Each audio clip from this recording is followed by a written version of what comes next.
I am going to request you all to bless these rings by holding hands up. Yam Brahma Varunendra Rudra Marutaha Stuvanti Devai. Can you please come?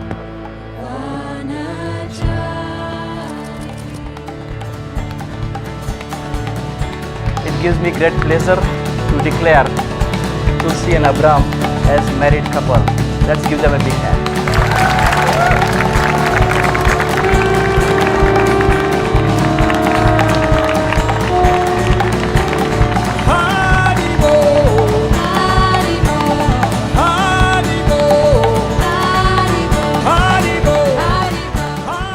On November the 13th, President-elect Donald Trump announced to nominate Tulsi Gabbard for the position of Director of National Intelligence upon returning to the presidency in January next year. One single appointment is likely to change the world order. But what does the staunch Hindu Tulsi Gabbard's appointment as intelligence chief mean to the world and India? Being the Director of National Intelligence, Tulsi Gabbard will be heading 17 agencies and will be presenting Classified President's Daily Brief, a document that includes intelligence from all US 17 spy agencies, commonly known as intelligence community agencies. DNI's legal authority include direct intelligence gathering and analysis, and to set policy for intelligence sharing with foreign agencies and for the hiring and firing of senior intelligence officials. The DNI position was elevated to a cabinet rank role during the first presidency of Donald Trump, a status it has retained under President Joe Biden. Currently, the DNI attends all cabinet meetings and liaises with the Executive Office of the President of the United States and other cabinet secretariats. Though the DNI position is all-powerful, yet the US law left the United States Department of Defense in charge of the National Security Agency, the National Reconnaissance Office, and the National Geospatial Intelligence Agency. But it remains an unanswered question if US deep state will counterbalance Tulsi Gabbard being at DNI's position with these agencies, even if she purges all 17 agencies under her command. How foreign agencies would take the appointment of Tulsi Gabbard, who is dubbed as pro-Russian by her political opponents like Kamala Harris and Hillary Clinton, whom Gabbard termed as elitist cabal of powermongers driven by cowardly wokeness and accused of gaining profits out of relations with industrial military complex.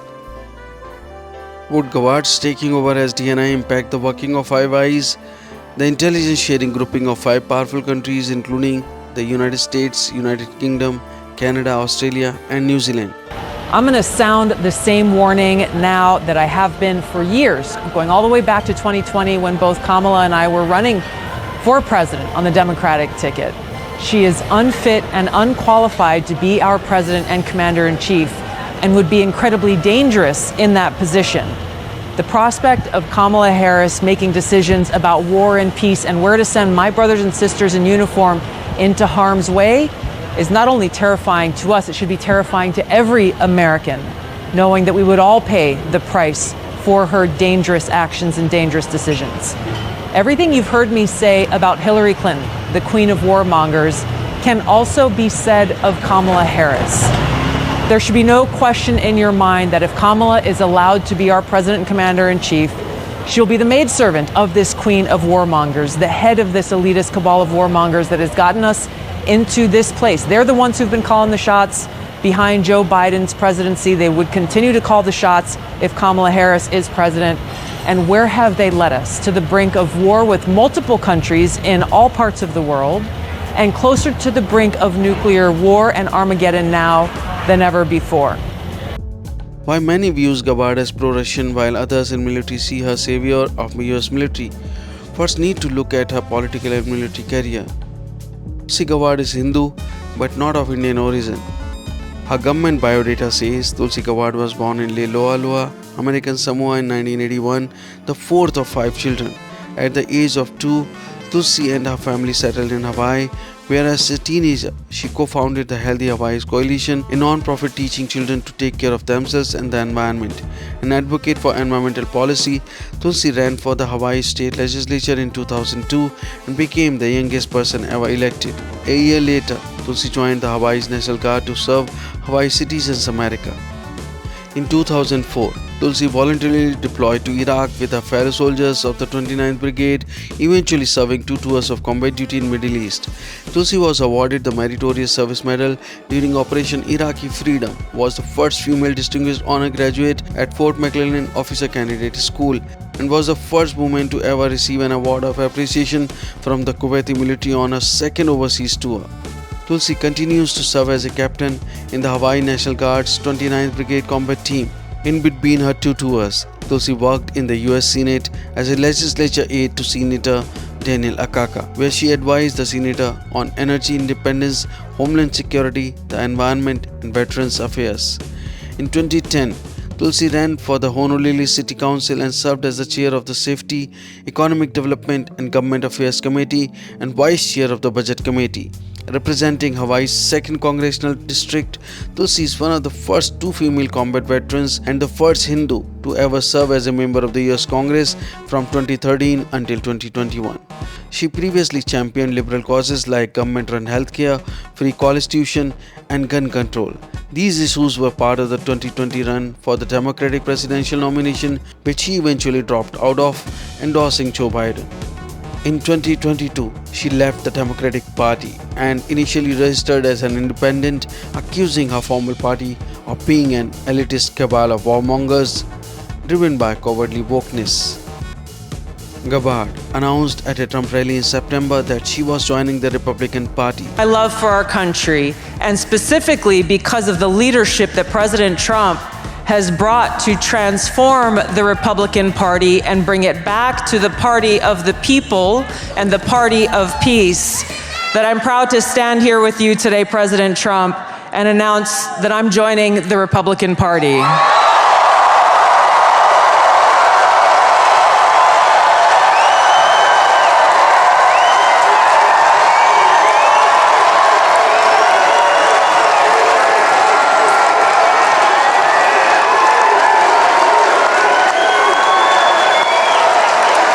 I'm joining the party of the people, the party of equality, the party that was founded to fight against and end slavery in this country. It is the party of common sense and the party that is led by a president who has the courage and strength to fight for peace.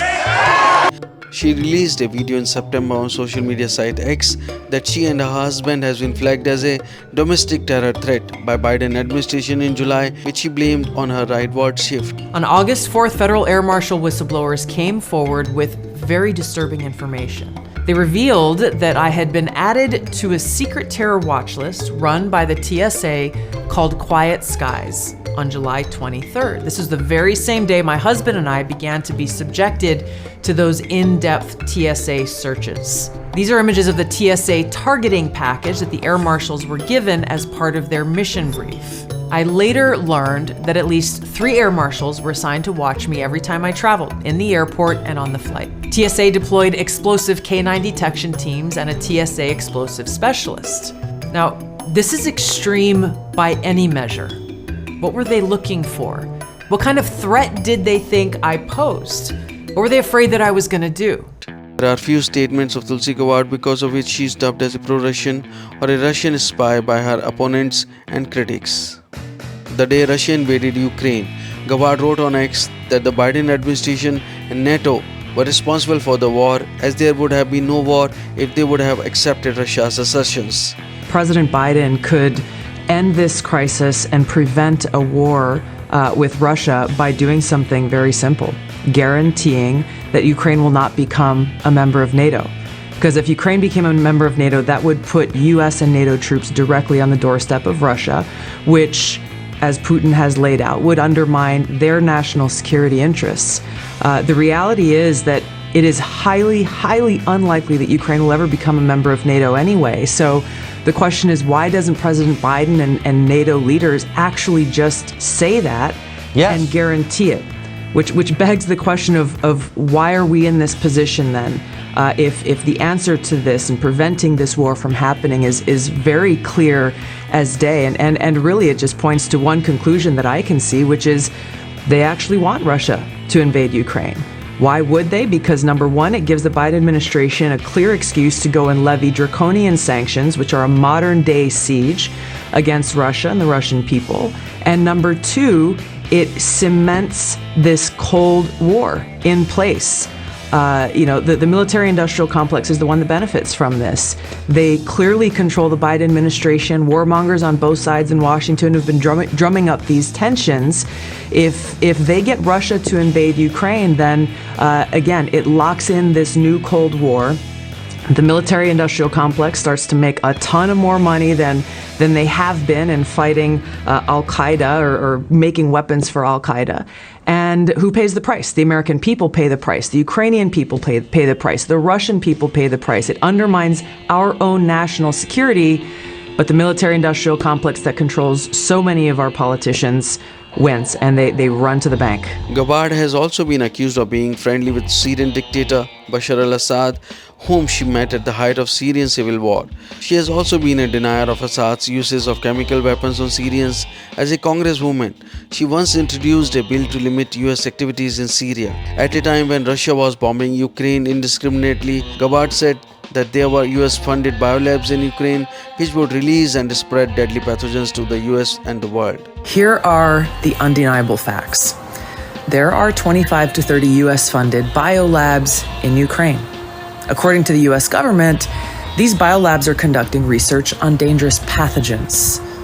Ukraine is in an active war zone with widespread bombing, artillery, and shelling, and these facilities, even in the best of circumstances, could easily be compromised and release these deadly pathogens. Gabbard went on to urge the United States, Ukraine, NATO, UN, and the European Union for a ceasefire, and Gabbard further said that the Biden administration would be responsible for the war in Ukraine. Trump was absolutely right when he said that Dick and Liz Cheney are always eager to go and waste the precious lives of our brave men and women in uniform, sending them off to go fight in stupid military adventures, and yet they themselves are too cowardly to put themselves in a position where the enemy's guns are pointed at them, with their lives at risk.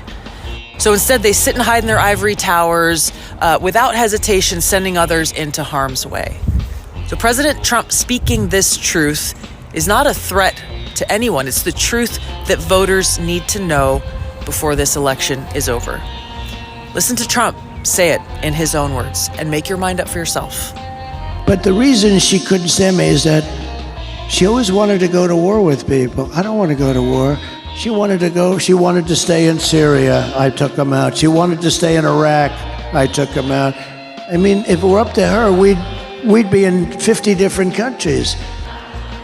She's a radical war hawk. Let's put her with a rifle standing there with 9 barrels shooting at her, okay? Let's see how she feels about it. You know, when the guns are trained on her face. You know, they're all war hawks when they're sitting in Washington in a nice building saying, oh, gee, let's send 10,000 troops right into the mouth of the enemy. But she's a stupid person. And I'd have meetings with a lot of people, and she always wanted to go to war with me. Trump has been critical of wars, especially US backing Ukraine's war with Russia. He needs to prioritize to keep war hawks out of his administration, to prevent wars and to keep US military personnel safe and not to indulge in foreign wars. Tulsi Gabbard is likely to shape new US intelligence policies. I will expel the warmongers from our national security state and carry out a much-needed cleanup of the military-industrial complex to stop the war profiteering and to put always America first. We put America first.